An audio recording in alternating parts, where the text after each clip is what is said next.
Hello, everyone. I am Ben Johnson, and this is the Perpetual Chess Podcast. Perpetual Chess is a weekly chess interview show with accomplished chess players, authors, personalities, and adult improvers where they discuss their lives, their careers, and share tips about how to improve at chess.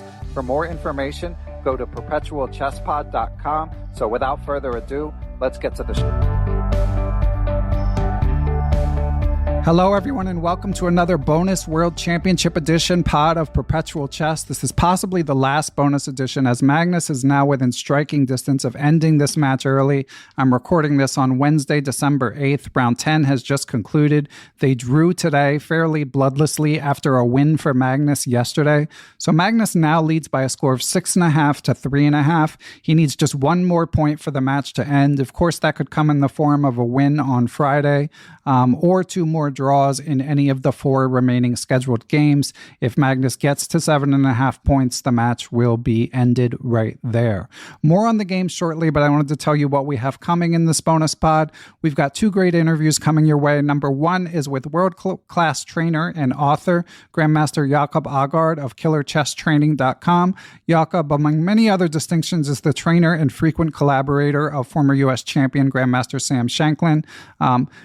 Regular listeners may remember that I read Jacob's preview or prediction for the match in my preview with Ty Proust-Zimmerman.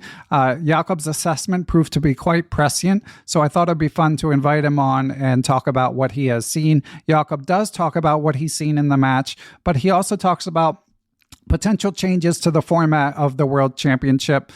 He feels that even though we saw a string of decisive results here at the end, he still thinks the issue of players being disincentivized to play fighting chess in tied classical matches is an issue to watch going forward, and that some changes might still be in order. Jacob also correctly expresses some dissatisfaction about sort of choices of countries where these events often are staged. So you won't want to miss this interview with the esteemed Grandmaster Jacob Aagaard. After that, I'm joined by Shaun McCoy of chess.com. Shaun normally is the director of support by day, but he's in Dubai helping out as needed. It's his third World Championship attended, so it's fun to hear that perspective, and I was especially interested to hear what it was like to be on site for that epic, historic 8-hour Game 6. My interview with Jacob Aagaard was recorded on Tuesday after Game 9. The interview with Shaun was recorded on Sunday after Game 8. As always, the timestamps for the interviews are in the show notes, so feel free to skip right to the interviews, but I'm now going to spend a couple minutes catching up anyone who needs it on the recent games in the match and the overall match landscape. So here we go. In Game 9, Nepo finally avoided double king pawn. He had the white pieces and began with the English opening. And Magnus went with a kind of an uncommon opening setup fairly early in the game. They ended up in uncharted waters. By move 10, they were in a position that's basically not been seen at the Super Grandmaster level. Nepo got a tiny edge in an unbalanced position as white, and then he actually went up a pawn in a rook and minor piece endgame due to what later Magnus later described as a move he missed in 24 Queen E1, where he felt he had to go to this endgame down a pawn, but the engines still weren't really sounding alarm for Magnus. They showed a small edge for white. It was unclear if Nepo was going to be able to keep the extra pawn, but Magnus had decent piece activity in any event. But then a few moves later, Nepo made another unfortunate blunder, continuing on what had happened in the previous games. So he allowed his bishop to be trapped due to a fairly basic oversight. Magnus was visibly surprised by this, but he took care of business impressively. Magnus did, won in rather clinical fashion with the extra piece, and thereby took a commanding 3-point lead. Game 10, today as I record, Magnus had white. He played e4 again, and somewhat surprisingly, Nepo stuck with the Petrov defense, which of course has extremely solid / drawish reputation. After all, it's a very symmetrical opening. So queens came off the board early. Magnus seemed content to get half a point closer to clinching the title, retaining the title, and Nepo seemed happy to regroup heading into the rest day, and presumably he'll come out fighting in the remaining games starting Friday. So overall, obviously now Magnus is an overwhelming favorite to retain his title, over 99% odds according to Chess by the Numbers model. It's been tough to watch at times, as Jan has now had 2 major blunders and he's struggling to put his best foot forward. The self-doubt that can creep in is extremely relatable for all chess players, I think. And it should be noted that Jan has been a class act at the press conference in tough circumstances. To me, there's something unique about watching a blowout in a chess world championship, or to watch someone struggle to play their best on this stage, where the pain and the empathy, I feel, is greater than in any other circumstances. I mean, I'm a sports fan, and imagining seeing like a team get swept in the NBA Finals, or like a high stakes blowout in the World Cup final, or the Super Bowl, like those things to me just don't relate. They don't measure up to the pain you feel watching someone make an uncharacteristic mistake in a chess game. So shout out to Nepo. Keep your head up. He's still an amazing creative player, an absolute genius of the game. And even if he doesn't manage to bounce back in these subsequent games, I think that in future tournaments, obviously he'll be back to the chess that we're used to seeing. And of course, we also shouldn't lose sight of the fact that Magnus obviously deserves credit for putting the pressure on his opponents. I mean, he makes so few mistakes that it's got to be quite daunting playing against him, to say the least. And of course, as I alluded to in one of the previews, Magnus, he mentioned before the match that he said, and I quote, "Jan rarely plays well after having lost." So Magnus was curious to see if he did manage to score one win, what would happen there. And the sort of implication was that Magnus, he's been down in world championship matches, spends a lot of time working and thinking about the mental game. So obviously anything, this match could have gone very differently if you change a few moves along the way, as is always the case with chess. So we'll never know how others might have responded given adversity, but certainly something that at least that Magnus touted as a possibility and that we've now seen play out in the match. So we'll see what happens in the remaining games. So that's the rundown. If there's another rest day, we'll be back with another bonus pod. Either way, we'll have one more World Championship matchup when the match is over. I'm planning to interview the top Dutch player and trainer, Grandmaster Erwin Lamy, about his thoughts on the match. Erwin, in addition to being a Chessable author, is the head trainer of Grandmaster Anish Giri. He's a leading opening theoretician. He's been sharing his thoughts during the match on Twitter, and I found him to be quite insightful, not surprisingly, also having interviewed him before. So it'll be fun to hear his thoughts on the opening chosen and the overall sort of historical perspective of this World Championship. So on that note, we'll get you guys to the interviews, starting with Grandmaster Jacob Aagaard, recorded on Tuesday, December 7th, followed by Shaun McCoy, recorded on Sunday, December 5th. So thanks for listening, everyone, and we will catch you all soon.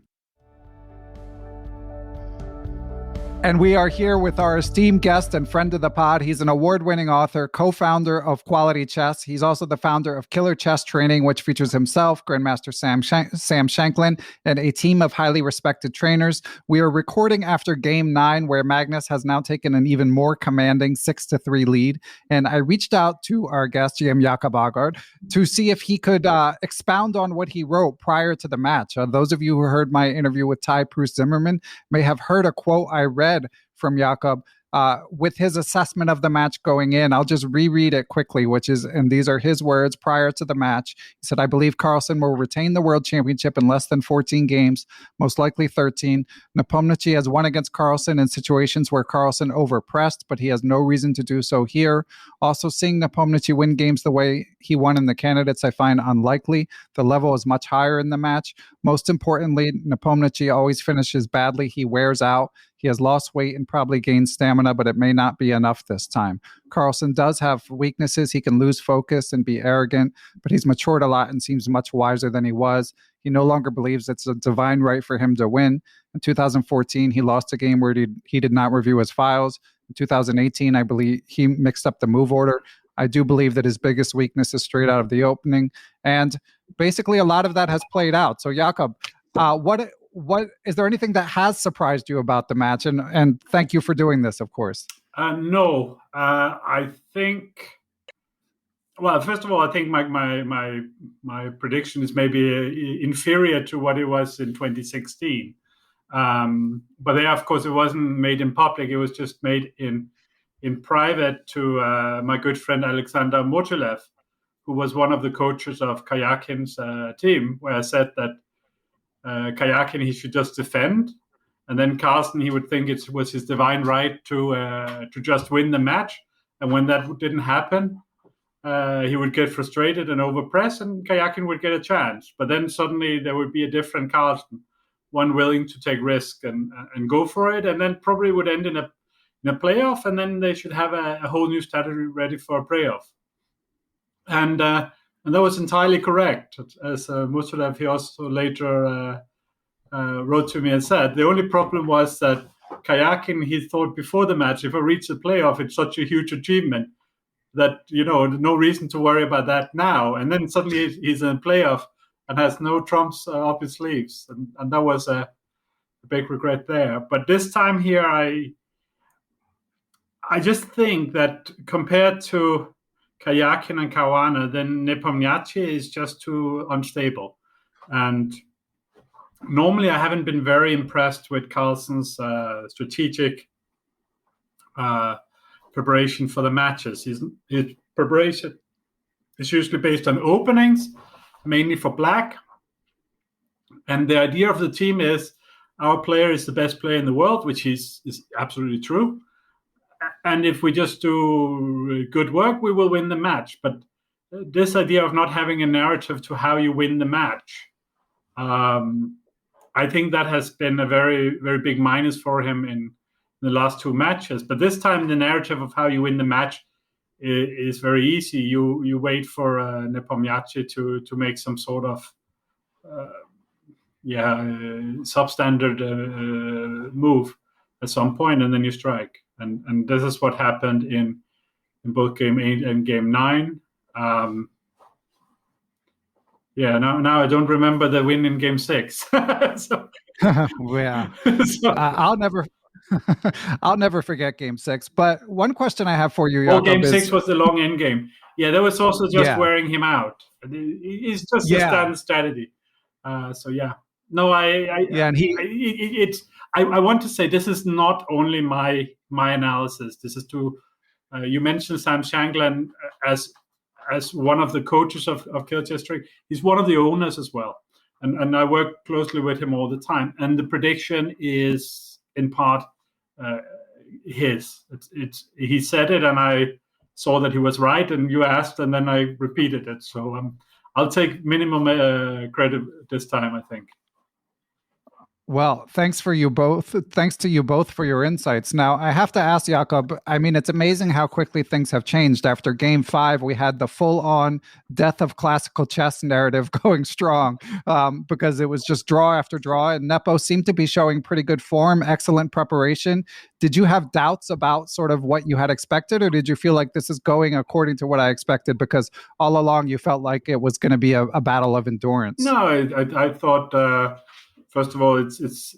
I think this. I think the result is a disaster for chess because I worry now that there will not be taken action to deal with the match system, which is as is now is broken.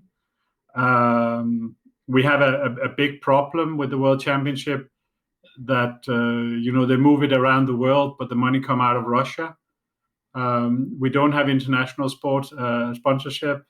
We're not in a strong foundation. We're reliant on what maybe 2 or 3 countries which want to be seen to be buying goodwill around the world with these kind of things, and are often criticized for the way they run internally. I think like Azerbaijan and Russia, and also Iran is a recent sponsor of the Women's World Championship, and you have other countries which it's maybe not where you commonly want to associate your sport with. Let's say Saudi Arabia. Now, I'm a big fan of chess and Formula One, so I find these things complicated normally, because it's not necessarily bad for the people of Saudi Arabia that Formula One comes to Saudi Arabia, or that chess comes to Saudi Arabia. And the same thing with chess and Russia and Azerbaijan and so on. I think the whole way of interacting with the international world is it's maybe a good thing, but I think for the sport of chess, we're now entirely run, on a FIDE level, run by Russian money, and we had the World Cup in Russia, which was moved from another country. We're going to have the Olympiad in Russia. We had the money for the World Championship are mainly coming from Russia. So I think with the way that the match now, you can sort of say that, oh no, it was fine after all, but it wasn't. It was awful, and then one of the guys cracked, and maybe next time, if we have likely we have a better challenger, we have Firusha or Caruana,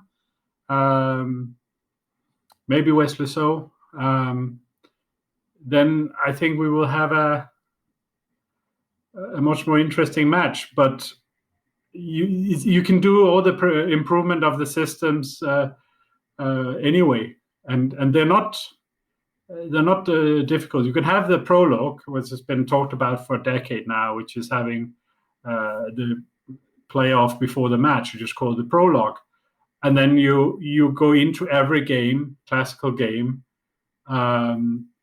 with a match that's not tied, and then you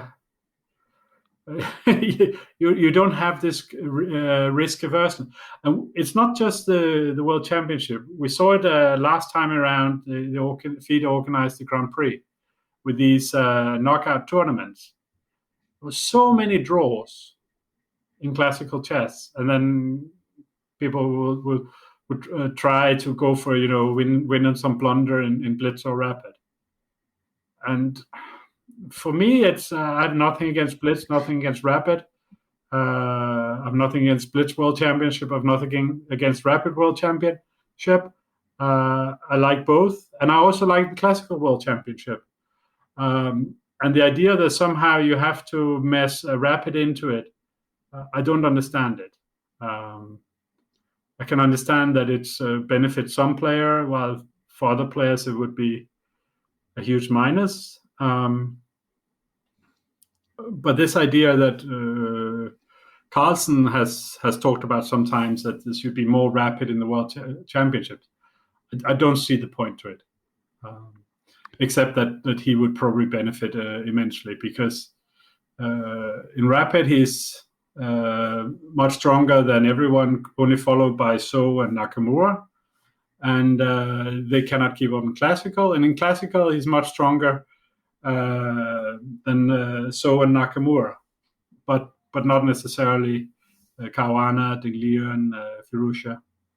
So I would also say one thing which is really important to understand, that it is very unlikely that the Nepomniachtchi would have qualified for this match if the tournament hadn't been broken into two. Yeah, Magnus himself said that. So raised that as a possibility prior to the match. Yeah, maybe it was. It's not for nothing that he lost the last game in both both halves of the candidates. The idea that somehow he would have gone on to be strong in around 8, 9, 10, 11, 12, 13 played after losing round 7. I'm just not. I'm not so sure. But of course he could have won. He was leading, but there was. It was definitely playing to his advantages, which was small tournaments, short ones. Yeah, it's interesting from a psychological perspective that that criticism has been raised about his game, and he had all this time to prepare for the World Championship, but still, when the bright lights are shining, it's hard to. But it's not just physical stamina, because of course he tried, and I also mentioned that in my quote that I saw that he did something, but I don't think that's enough. The famous example I want to put forward is Topalov-Kramnik, where Topalov believed that if he just played the game on and on and on every day, then the slightly choppy smoker sitting across for him would collapse. While in reality, in the long games, was Topalov who was struggling most, even though he was incredibly fit. A mental stamina is not necessarily physical stamina. Of course, physical stamina helps. But there has been so many occasions in chess history where chess players, they have focused on the physical over the actual chess and haven't been rewarded for it. The most famous example is Spassky against Fischer. Karpov showing up to the training camp and they're playing tennis all the time. Where this is not how you improve. We have plenty of strong players in history who weren't very athletic, and we have plenty of athletic players in history who were not, getting to the top of their chess ability. Of American players, you can think of Alexander Onischuk, who is in physical terms is like. I think he does Ironman like for fun, and he's my age. But for chess, he never quite made it, and he definitely had the potential. So of course it was great. I have no only respect for the man. Like nothing. But there's a lot of people which you and I have a lot of respect for, and much better chess players than we ever were, where we can still say they didn't make top 10, top 20, because it just requires lots of chess work and having the mental stamina to just play and play and play. And with Nepomniachtchi, I just haven't seen he had this previously, and we haven't seen it here either. Yeah, seeing him struggle as he has in games 8 and 9, what really struck me was that it doesn't happen more often in the World Championship. I mean, it's just the pressure is so intense, and you're playing, as Jonathan Rowson tweeted, you're playing the best player in the world. There's a psychological weight there. So, I mean, to me, it's really a quite a positive reflection on the likes of Caruana and Karyakin and all the other recent World Championship contenders that we don't see this more often, because it's totally understandable. If you go back in recent history, I can only mention one example of a player who didn't come and thought he had maybe two, but we have one clear example of a player who came and thought that he had no business being there. Only one. You could argue Karyakin, but that's not my example. My example is a little more controversial, but everyone knows it's true, which is Anand. When he came to play Carlsen, he felt like Lasker did when he played Capablanca. It's like, why can't I just give you the title? So it was he was past his prime. Of course, he's still incredibly strong. But a top 20 player and a world champion is a different thing. But everyone else, every other match that's been there, everyone went there with with a belief that they would win, probably. And the only thing you could talk about is maybe Kayakin didn't believe it. But Caruana came to win. Yeah. And he didn't think he was favorite. Gelfand, he went to win against Anand, and he was leading. And he could have, was it game 9? He could have won, or game 10? Game 9, he could have won, I think. Where if he had won that, he would have won the title. Topalov obviously tried to beat Anand. Kramnik tried to beat Anand. Anand tried to beat Topalov and Kramnik, and did so. And then, Adams didn't believe he would win in St. Louis, but in 2005 there were 8 players. There was no doubt also some players in Mexico he didn't come to win. But yeah, once we're talking about tournaments, it's a little bit different. It's a different thing. But with matches, here Nepomniachtchi came with the hope that maybe something could happen. And he was met with the strategy that was worst for him, which was nothing's happening. Magnus is taking no risks, and then he's just not stable enough. But that strategy wouldn't work against Caruana. It didn't work against Kayakin. But we do have a number of players now in the World Elite who really are very risk averse. Especially we have 2 American players, which is Dominguez and Wesley So. Incredibly risk averse players. And I think we have to look at our tournaments and see which tournaments really work and which don't. And the tournament that works better than all the rest is the Candidates Tournament. Even the players who have nothing left to play for still fight, because they came with the attitude of fighting. They're prepared to fight, and then you just fight the whole way through. But the match system here, it's a dud. It's a dud long time ago. I kind of want to end on that. I mean, I before we go, I want you to expound on that, because I remember on Facebook you expressed your dissatisfaction with the format, even as you say, before these decisive results. And also, I just wanted to quickly mention that I do commend what you said about the human rights abuses in the UAE, and I do hope that we can find better sites in the future. But getting to the format of the match, I want to say that I'm planning one time in the future to live in UAE, to use it, because they have an airport where you could go everywhere. So I want to take a Sabbath year, live there, and then fly everywhere in the world. So I'm not going to be, I don't want to be open to be accused of hypocrisy later.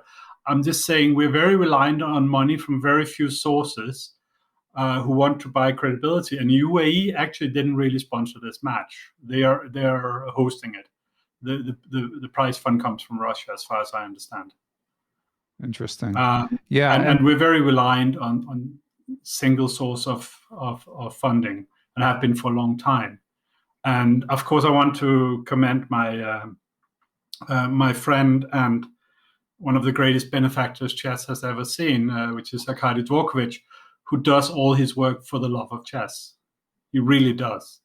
Anyone who have worked with him have experienced how he is trying to be fair, just, honest, and function in a world, and a chess world, which is not always rewarding the most heroic actions, the most moral actions.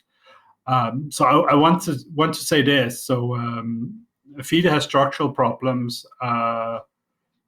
Countries of 20 members have the same vote as countries of 150,000 players, which creates a situation which the whole politics is skewed. But Dvorkovich could have been doing many things that are much more prestigious than chess. And he chose chess because he wants to do it for us and for the game. And we should appreciate that. But I do think we should make the match more interesting. And we can do this in many different ways. We can do it by returning to the winner, the champion keeps the title in case of a draw. but then give the challenger an extra white game. We can choose to have a draw of lots of who gets draw odds, and then the other one gets the white game. You could also choose to say that the champion is entering so late he already has an advantage, give the challenger draw odds, or you could have a prologue. I honestly don't really mind. I think that we have so much evidence now that if a match is tied, the players are not believing that taking risks are rewarded. And they might be right. And if there's a structural problem with our tournament, we should change it. And we know from soccer, I know you're American and maybe don't know the history of soccer very well, but we had problems, and we still have structural problems with the big soccer championships, the European Championship and the World Championship. And the structural problem is that the matches towards the end of the tournament very often go towards 0-0 results. And then they end in extra time, which is just running around and doing nothing, and then end in penalty shootouts. And it becomes too long, and it's you get this strange feeling and so on. And they tried some things to change it. So after 1992, they prohibited the playing back to the goalkeeper and the goalkeeper taking the ball up in his hands. Previously, it was not a problem, but after two Danish players were injured in a match between Denmark and the Netherlands, the Danish defense just played the ball back to Peter Schmeichel, and Peter Schmeichel threw it out to the Danish defense, who then played it back to the Peter Schmeichel, and that was sort of an hours of everybody's life watching it, and then it went to penalty shootout, and they prohibited that, and nobody ever cared for it coming back, so that stood. They also made a rule that was called the golden goal, which means that if in extra time you score a goal, you immediately win the match. That then happened in the game between Germany and the Czech Republic in the European soccer final of 1996. And the Germans were very happy, and everyone else was just looking at it like, what? It's over? What happened? Kind of thing, like a knockout in boxing in the first round, where it's like, what happened? And then they made silver goal, which means that you have the rest of the half to sort of come back, and if you equalize, then we continue playing, and that quickly went away, and they're back to where they were. But in the debates on Facebook, people forgot about it when they were saying we're bringing up soccer as an example. They're forgetting that they actually experimented.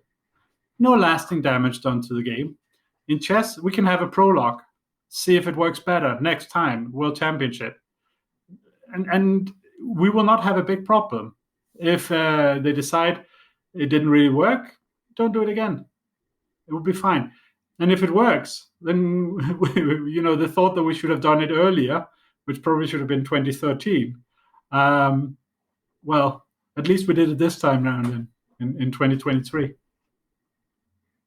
Yeah, I like the idea. I also like your idea of draw odds, but with the challenger getting an extra white. I'm on board with either of you. The reason I like both of these ideas is the final game deciding the classical world championship would be a classical game of chess.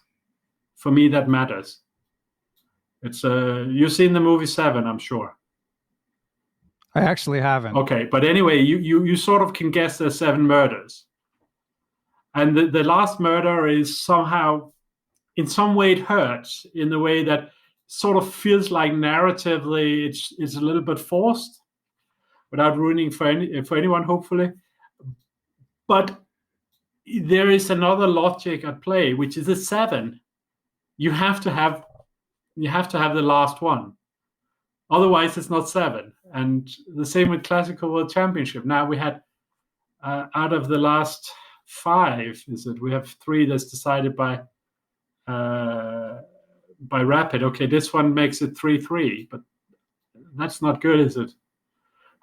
So, but anyway, I know FIDE is going to think about it in February. I know that when I talked to Emil about the Grand Prix, and I said it had been a disappointment to have it as a match system, explained why I thought so. He was very defensive of it, but he didn't bring it back. So he's a man who always defends what he does, but also always listens. So I think he's been a very good for chess. He's been very innovative. I'm very, very happy he's doing the job he's doing. And I'm hoping secretly that he will choose one of these way of improving the World Championship match. Okay, and Jacob, of course, is referring to the Director General of FIDE, Emil Satowski, Grandmaster Emil Satowski. Yeah, and thank you, Jacob, for the accurate prediction beforehand and for all these insights, both on the match and what we can do better. Before we let you go, what do we have to look forward to from Quality Chess? I know you guys got hit by the supply chain issues that are hitting everyone. Yeah, we have our printers has no paper. Actually, they found some paper, so there's some reprints happening, but they don't have this specific paper to put covers on the books. So we have a lot of printed books without covers. We will publish some books in, I think, February and March. We have a book by Mickey Adams. Yeah, I'm excited for that written one. Together with a guy called Phil Hurtado, which is sort of one of these things where you have exercises and you can think along, and then you see players at different level, including Mickey, having solved the exercise. Also a few other GMs, Keith Arkle. I'll mention no more names, and I don't insult anyone for omitting them. But there's a number of other good GMs and IMs who sold, but also a lot of regular Joes like you and I. So there's that. Then also there's the Moby Dick of chess, which is my 6 books in one, which is called what's it called? They call the Endless Encyclopedia. A matter of endgame technique. And people are asking me, why don't you split it into more volumes?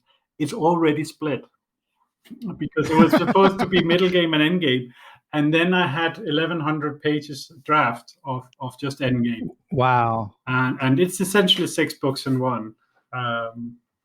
And yeah, it will be out March, probably 896 pages. It will be Quality Chess's version of Finnegan's Wake, of which Umberto Eco said it's the true postmodern masterpiece. The reader is the hero, if he can finish it. Excellent. Yeah. So I should say one thing, otherwise I'll be in trouble with my business partners. If you like chess, if you want to get better at chess and you want to spend time with good people, you should go to killchesstraining.com. There's room for everyone, and we have classes every day. We have the best trainers, the best prices, at least we're claiming so. We have a very, very nice environment, and really it's I do it out of the passion of spending time with nice people, and everyone's welcome. And listeners on this podcast can hear the likes of John Hartman and I am Shaun Nagel rave about it. So it's not just you talking up Killer Chess Training, Jacob. I'm by the way doing sort of redoing a camp. It will be new material, but old principles. The 12 Days of Bloody Christmas. So which will start the 22nd of December and go until the 2nd of January. It's 4 hours every day, and if you miss some of the days, you can always watch the recordings later. They will be on your account on our website for we guarantee a year, but reality is we don't remove them. We just want to avoid getting sued if we have to remove them because something. We don't want to risk the house, Gotcha. And this will be online, not at a Greek island, correct? Not this time, but we're working on it. Spanish coastal city, Greek islands. We want to get back to these things. I should say this thing, Ben. these things don't really make a lot of money for us.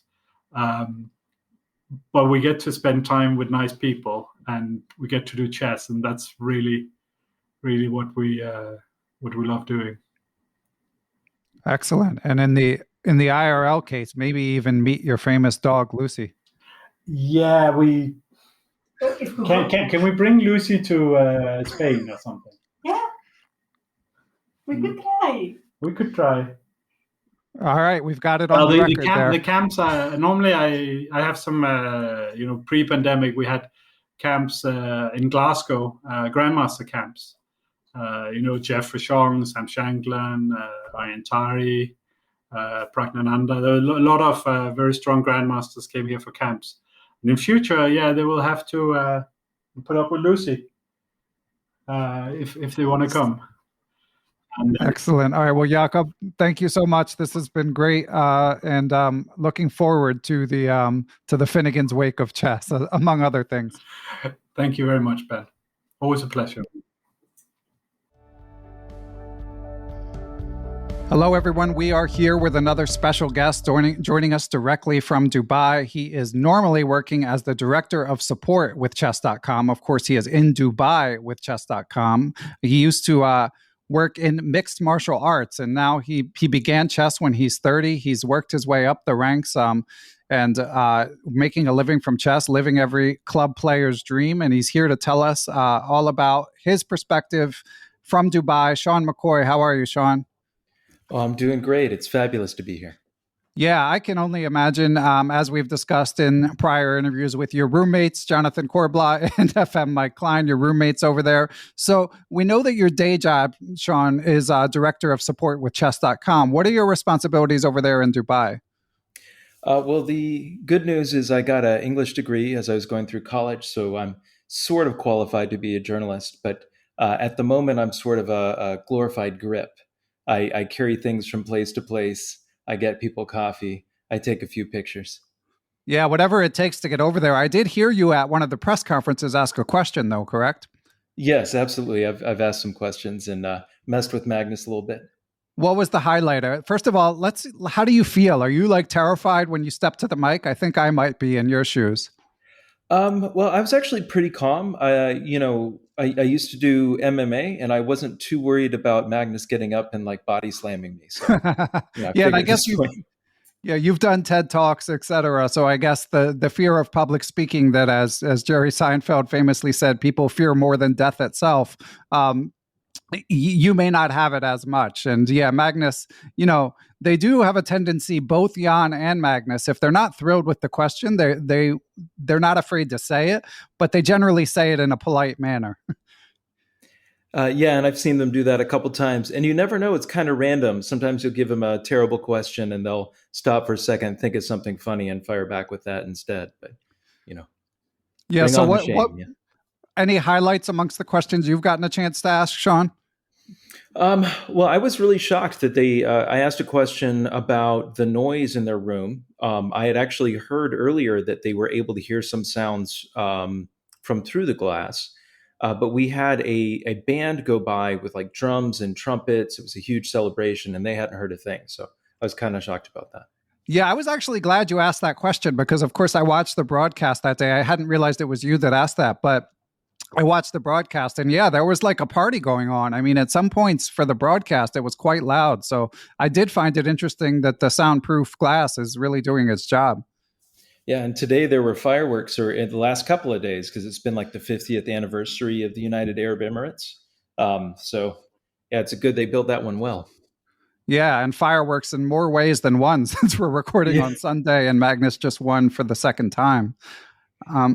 So normally, as we said, director of support, and you're just kind of all hands on deck mode over there. Shaun, how'd you talk your way to Dubai, into this trip?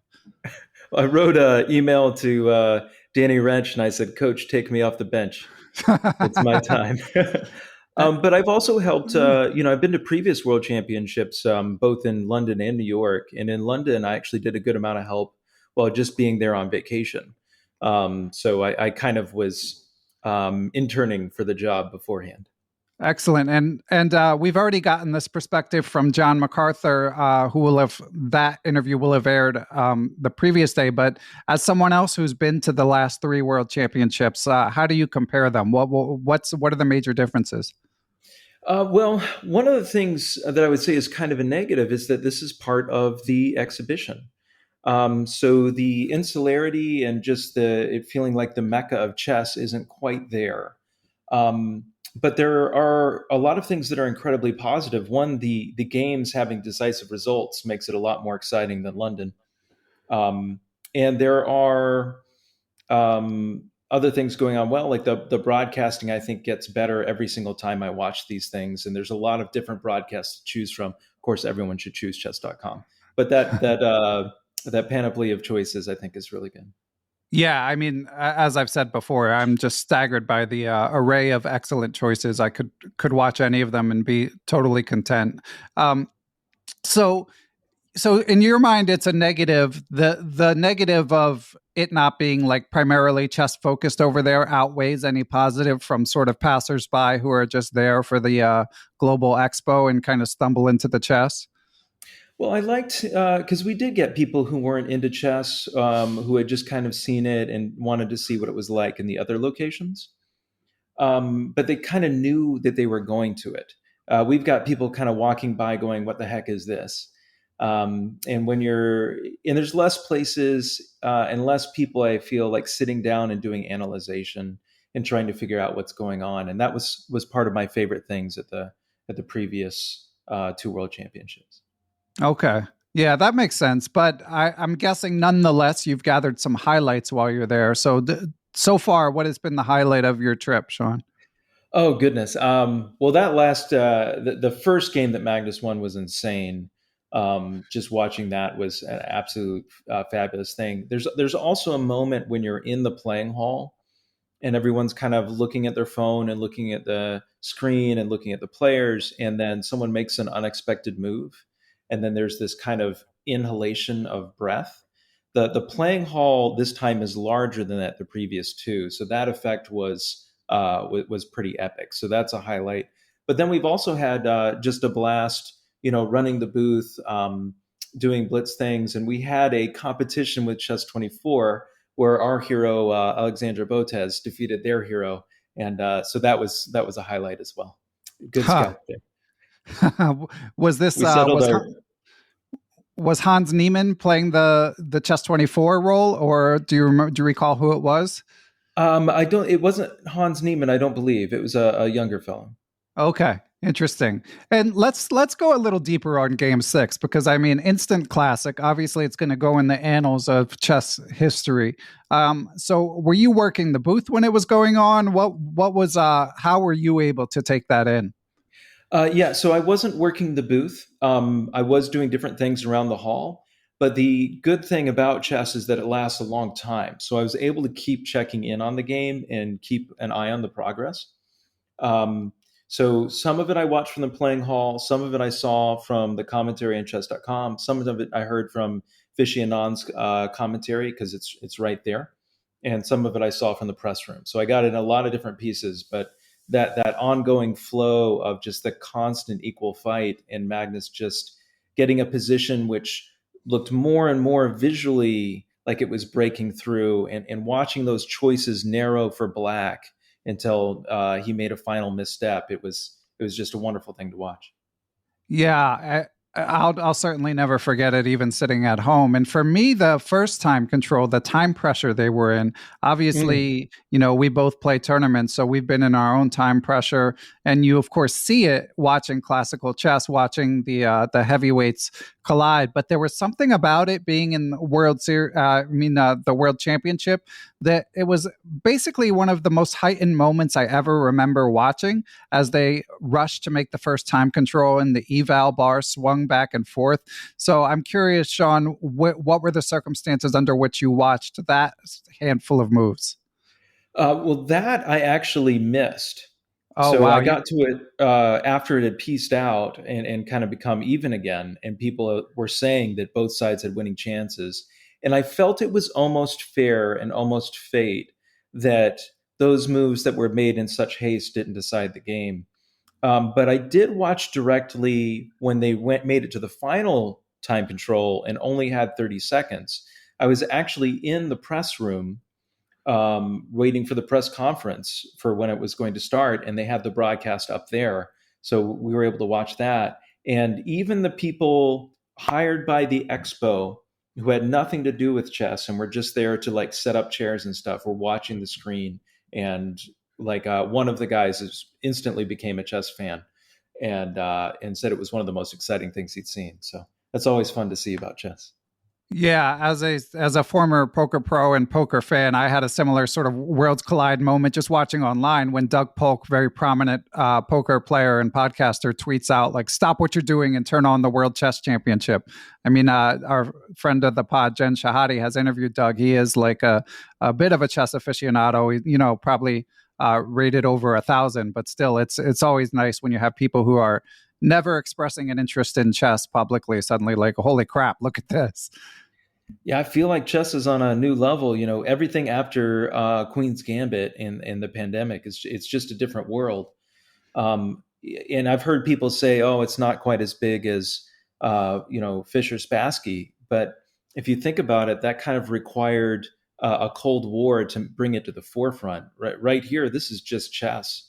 There's no politics bringing it up. This is just a naked interest in the game.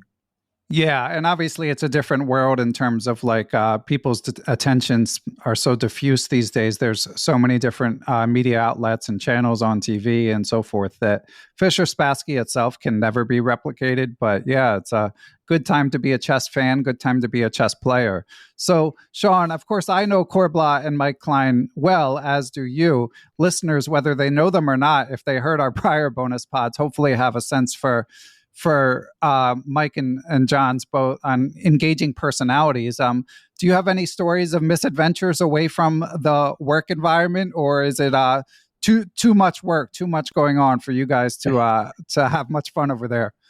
Well, we've gotten into a little trouble. The first day I met Corbla, we actually went on an adventure trying to make it to Ain Dubai. That's the giant Ferris wheel. It's larger than the London Eye, and we tried to walk there without success, and over several bridges and in the desert heat. That was pretty exciting. So. Nice. And I saw on a friend of the pod, Eric Rosen's socials, it looked like he and John played a 1-minute game on one of those giant sets. Were you around for that? No, I missed that, but I did see them play Blitz several times. We had a expat Thanksgiving in the hotel room. So that was amazing to watch these guys who are sort of consummate entertainers playing each other in Blitz in private. It was great. So do you know if that was recorded for our stream for posterity, or is it strictly your tale to tell? It's my tale to tell, so I can tell it any way I want. Excellent. Well, if John won some games, I think we'd be hearing about it, knowing John. Well, he did, so I'm surprised because modesty isn't usually one of his strong points. That he didn't mention that. Yeah, but no, he got some really good scalps that night.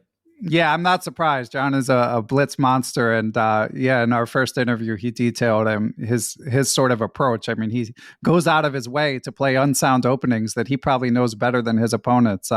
Puts them under pressure, and talks some trash to go along with it. So it's a potent combination. So getting back to your own traveling, Shaun. So I gather you're going to be there for the duration of the match. Yeah, I'll be here the whole time. And if the match ends early, then I'll just get more vacation time. But yeah, I'm here for the duration.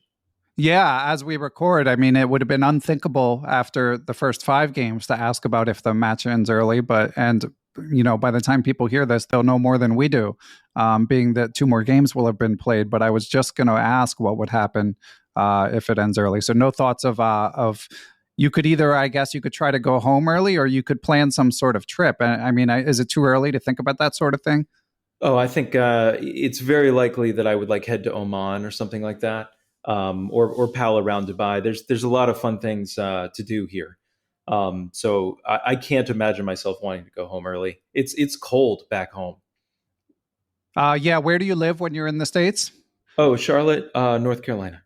Oh, excellent, man. Charlotte just has such a chess scene. It's amazing. So yeah, shout out to Peter Giannatos, and Mike Klein lives there when he's not globetrotting as well. So must be fun. Yeah, absolutely. And I love the Charlotte Chess Club is great. Yeah, just amazing work they're doing there. Well, Shaun, this has been a lot of fun. Anything you would like to add? Any stories you would like to share before we wrap this up? Well, maybe this is a sort of personal thing, but it's neat to be talking to you because for so long you've been talking to me. Oh, thanks. Yeah, I get that a lot, and I certainly, as an avid podcast consumer, I totally get how that feeling could be. When I interviewed James Altucher, whose podcast I enjoyed, and Joe Posnanski, the sports writer, it's a surreal feeling when the people are responding all of a sudden. Yeah. But yeah, you've gotten me through a couple road trips. Excellent. I'm glad to hear it. I hope to do more in the future, and you can even listen to yourself. And if it's anything like when I listen to myself, you might be mildly tortured, but trust me, Shaun, people will enjoy it. That's good to hear. Excellent. Well, thank you for joining us, Shaun. Enjoy the rest of the match. And maybe we can catch up at 2023. I heard a rumor the next World Championship will not be in the even-numbered years, possibly not till 2023, or maybe I'll even see you there. You never know. You got it. All right, I'll see you in 2 years.